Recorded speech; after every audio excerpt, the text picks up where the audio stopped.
Caitlin Clark just put all those injury rumors to rest with some new footage. She's fine. The talk about her being hurt, completely false. Now, for this story, we've got to head to Indianapolis, so let's dive in. Normally, I stay in my lane, post my content, and move on. But here we go again, saying drama, just a new day. Someone out there posted a bunch of videos, clearly pushing a false narrative. And now I've got people asking me, "Hey John, is Caitlin Clark injured?" Let me be clear, she's not hurt. That video was pure clickbait. And once again, people got fooled. This is exactly why I keep saying, be careful who you follow. Not everyone is genuinely supporting Caitlin Clark. Some folks out here are just stirring up fake drama for views. Last season, we didn't have this kind of chaos. Why? Because certain people weren't constantly putting out misleading headlines every half hour. But now, the algorithm got fed, and you gave it the views. Now I've got to step in again and clear things up, just like I did with that fake Nike story. And here we are once more, dealing with another made-up rumor about Caitlin Clark. Let me be real with you, it's getting out of hand. Someone said she bumped her knee in practice, and suddenly people are acting like she tore her ACL. That's just not true. Big thanks to Correlation for putting out the real facts a few hours ago. Caitlin bumped knees. That's it. She shook it off, kept running, no limping, no issue. End of story. I'm not even going to waste time replaying the misleading footage. Instead, here's the important part. Today, Caitlin Clark was on the court, running at full speed.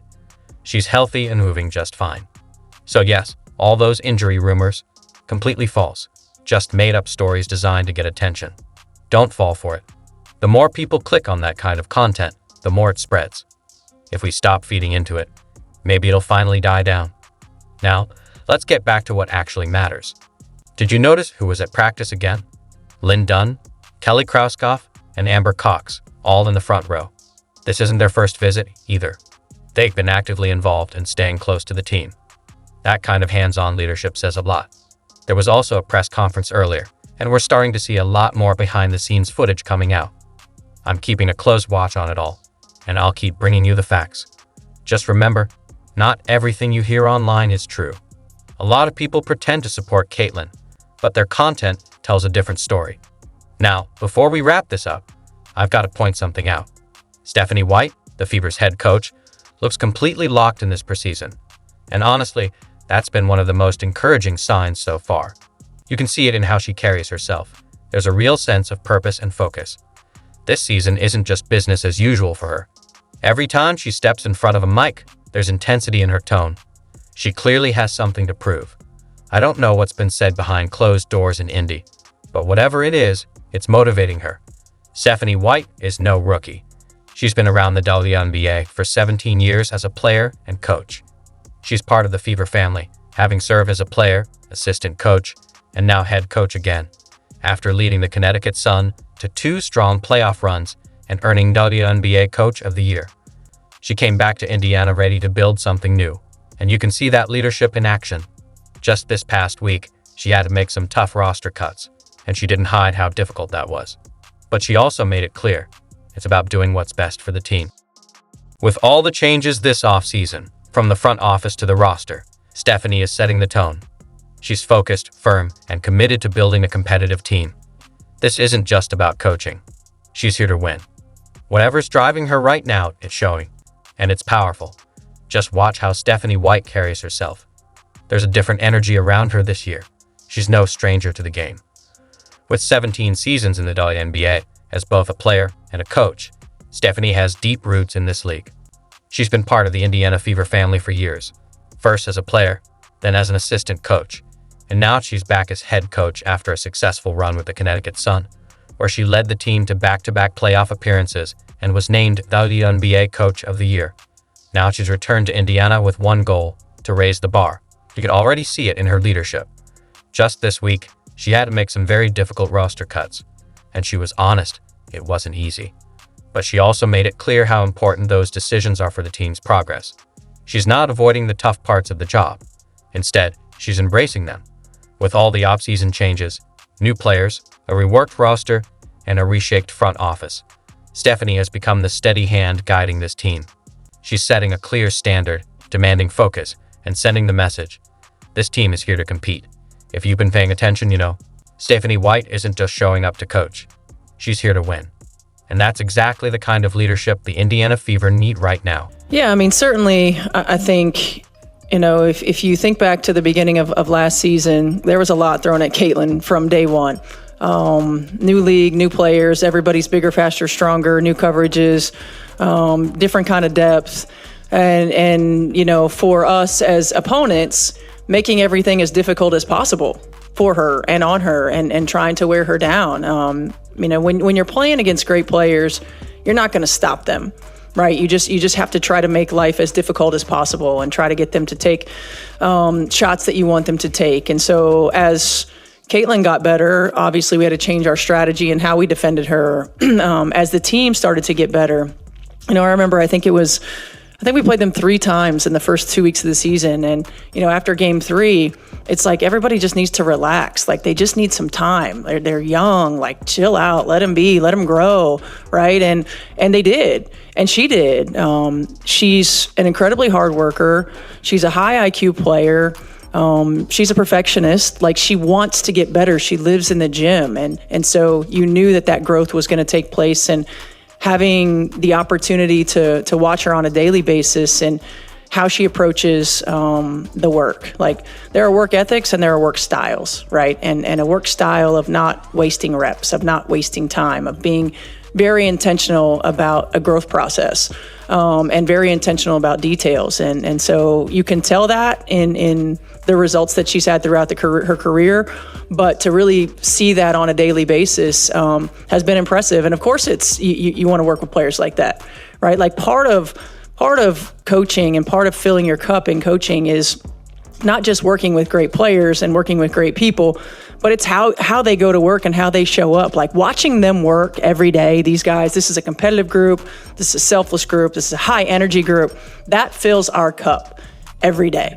And so when you get into those moments where it's really difficult, right, when it's a struggle, because it always is, it's a journey, knowing that you get to go to work with a group of women who are not just great at what they do, who are not just great human beings, but because of how they approach the everyday, they fill you up. I mean, it's just, there's, you know, they've been on a lot of different teams. I've been around a lot of different teams, and there's just no greater compliment than to walk into work every day knowing that you're getting your cup filled. I didn't know we were answering fashion questions today. I wasn't ready for all this. Honestly, I think Prada has become my favorite brand. Everybody knows that. I don't know. Honestly, I just kind of wear whatever my stylist tells me to. It makes it easy. It makes it easy to show up for games. But honestly, I think just finding what you're comfortable in and what you enjoy wearing, it makes game days fun. It doesn't have to always be stressful. I think at times it is stressful, but I think that's like a fun part of it. It's become more and more popular. But yeah, I'm sure you'll see me in Prada maybe a few more times. We'll have to wait and see, but it's a good question. Excited for Lexi Hull, who is most likely on the team to show up to practice wearing something wild and make it look cool? I think Caitlin. She showed up with something on her arm the other day, and somehow it turned out okay. What was that something? It was just a shooting sleeve, but for her, that's pretty wild. A shooting sleeve? CC is going to debut a shooting sleeve this year? I don't know. We'll see. Superpowers, hidden talents, and what each player's bringing to the potluck. Yes, really? During Media Day, the team had some fun as in-game host and MC Olivia West asked the players all the big questions you didn't know you needed answers to. Who's the superhero of the squad? Who's got secret skills off the court? And apparently, someone's showing up with a knife and a plate in 4K. You won't want to miss it. I'm bringing chicken wings or the salad, and I trust Bree Turner with the main course. If one of your teammates was secretly a superhero, who would it be, and what superpower do you think they'd have? I'm gonna say Brianna Turner. Secretly, Brianna Turner, she had a lifestyle where she got superpowers and don't tell nobody. First of all, I got new teammates. Needed to go through everybody in my head. I feel like it would be Kelsey Mitchell, because she's just kind of low key. Like, you don't know what she got going on for real off the court. So I don't know where are you going? Tosh. And she would have like supersonic speed.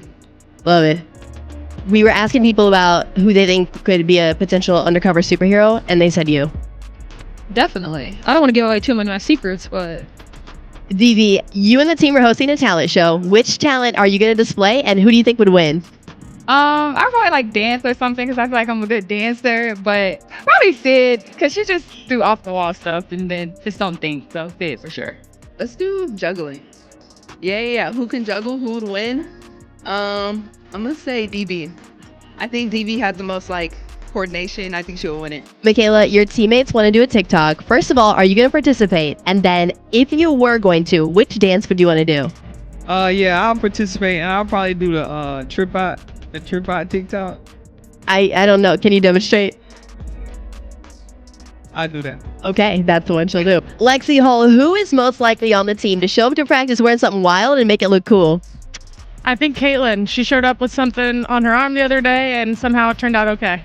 What was that something? It was just a shooting sleeve, but for her, that's pretty wild. A shooting sleeve? CC is going to debut a shooting sleeve this year? I don't know. We'll see. AB, the team and you were having a potluck. What are you going to bring, and who do you trust with the main course? I'm bringing chicken wings or the salad, and I trust Bree Turner with the main course. There we go. And how did you say you're going to cook all those chicken wings? Air fryer, thank you. Ooh, definitely Bree Turner. She is an immaculate cook, so I'm gonna go with her. I would do maybe some like a baked mac and cheese, maybe some baked beans, but like add some jalapeno, a little bit of garlic. Don't just make it a regular baked bean. I can actually grill some good steaks, some good pork chops, some cheesy hot dogs. Like I can actually cook a little cheesy hot dogs. Is not cooking, but like Do grilled steak and cheesy hot dogs. I do it all. She does it all. Now you know. Natasha, you and your teammates are having a potluck. Which dish are you bringing, and who do you want in charge of the main course? Well, I'll probably bring some homemade mac and cheese. For the main course, I probably trust DB. She look like she could cook. She got 2 kids, so she probably could throw